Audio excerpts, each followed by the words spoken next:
In a recent video, I looked at Gustave, the giant man-eating crocodile found in Africa. It seemed that you guys enjoyed a real-world monster, so in this story, I bring you two man-eating lions that terrorized Uganda in the 1900s. The lions reportedly killed up to 135 people, but does the truth live up to the myth? Let's take a look.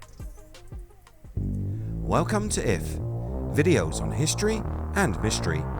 Hit that subscribe button and ring that bell so you never miss a video again. Let's travel back to a time when the African continent was still largely unexplored and look at the strange tale of two man-eating lions. These beasts, which came to be known as the Tsavo lions, began to cause havoc in the March months of 1898. This is a time when the British Empire was expanding into the region. British Lieutenant Colonel John Henry Patterson arrived in Kenya with his team of Indian workers, tasked by the king to build a bridge over the Tsavo River. This bridge was to be part of a larger project that would see a rail network spread through Kenya and Uganda. This project seemed to be cursed from the start, many claiming that the location was cursed, the name Tsavo translating to place of slaughter in English. This name was not given because of the vicious lions in that area, but the local Maasai people who would wipe out tribes they found on their lands. As work begins, it was not long before people began to vanish. Almost immediately after they arrived, the lieutenant reported his porter as missing. Fearing for what could have happened to his loyal helper, Patterson went on search. This is when he made a terrible discovery.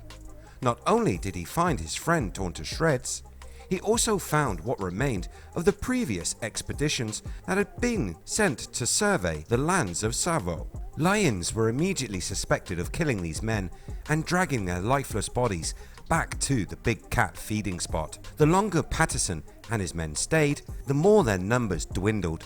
In the short amount of time which passed between March and April, some 17 more men went missing. Now sure that lions were responsible, fear started to take hold. The lions seemed to find a way through any barrier constructed to keep them out of the camps. Paranoia of the animals spread, and many workers chose to flee. The decrease in workers halting the construction work. The cycle of building work resuming and ceasing, with waves of workers which came and went, continued until the month of December. This being when Patterson was successful in stalking, finding and killing two man-eating lions. This was a challenge for the British officer. He battled not just the weather and environment, but also the cat's almost supernatural abilities to avoid the hunting party. The beast's luck didn't last forever, with the first lion falling on December 9th. It then took Patterson 3 more weeks to track and kill the second. In this period of time, history says that these animals were the cause of the death of 135 people that worked on the bridge. Trying to avoid panic in the region, the Ugandan Railway Company said the figure was much lower, somewhere in the range of 25 to 28 deaths. Patterson went on to complete the bridge, as well as profit from the horrific events that occurred during its construction, publishing the bestseller titled The Man-Eaters of Tsavo. He also profited from the sale of the trophies he took, having taken the skulls, bones and hides. He sold them to a museum some 25 years later. So what made these lions such fearsome man-killers? Was there something different about these cats? Like all male lions in the region, the two large felines lacked the normal manes which are characteristic of lions found elsewhere. This small difference had field museum zoologist and curator Bruce Patterson, no relation to the lieutenant I think, looking for some more differences. Maybe this species of lion was of a separate type to other cats in the area. The zoologist ran many chemical tests on the hair keratin and bone collagen, and through this was able to confirm that these two lions had dined on human flesh before being shot. This is when some discrepancy creeps into the story. These tests showed that one cat had killed and eaten 11 people and the other 24. This figure of 35 putting the kill count closer to that claimed by the railway company. Was Patterson exaggerating this number to the massive 135 dead to sell the story? As the years passed, many debated the story and the claims of both Pattersons. Which was right? An answer would come in 2009. Nathaniel J. Domini, an associate professor of anthropology at the University of California, Santa Cruz, commented on the story saying, "We can imagine that the railroad company might have had reasons to want to minimize the number of victims, and Patterson might have had reasons to inflate the number. So who do you trust?" We're removing all those factors and getting down to data. The new tests the university carried out on the two lions' bodies provided confirmation that one of the pair favored preying on humans.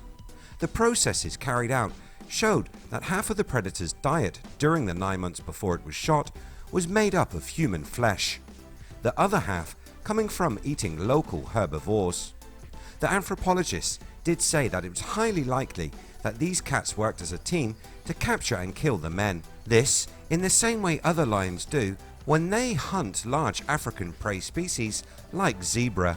So what made these lions make the move from hunting their normal savanna prey to killing and consuming the workers of Tsavo?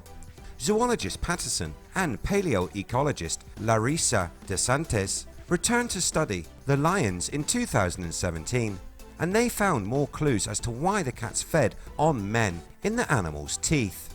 Looking at the patterns of wear found on the teeth, they compared them with the markings and wear patterns found on another man-eater from Mufwé that killed and ate 6 in 1991. The teeth of the cat showed damage that would have made it difficult for them to bite down on the bones of large animals that would normally make up the bulk of their diet.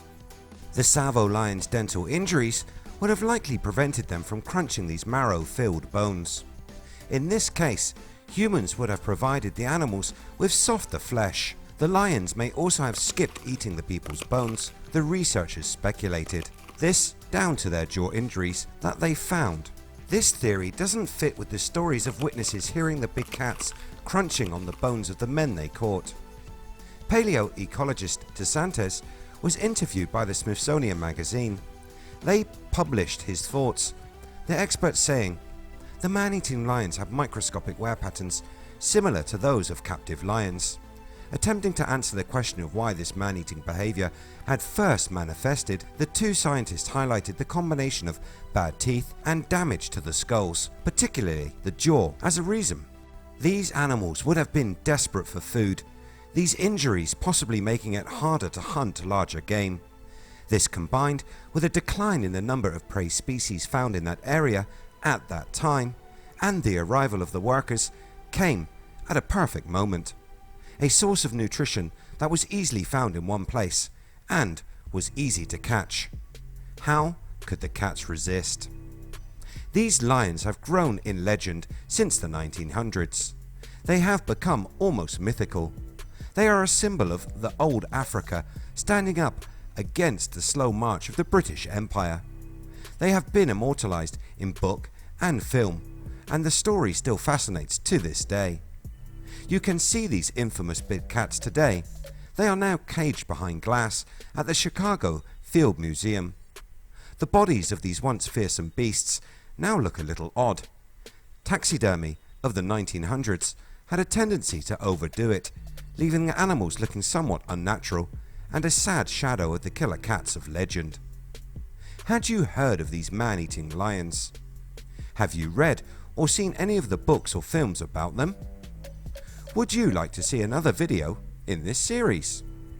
Let me know in the comments below. If you like what I do here on the channel, hit that red button, like and share. You can catch the latest by searching We Are If. Thanks so much for watching. I'll see you next time.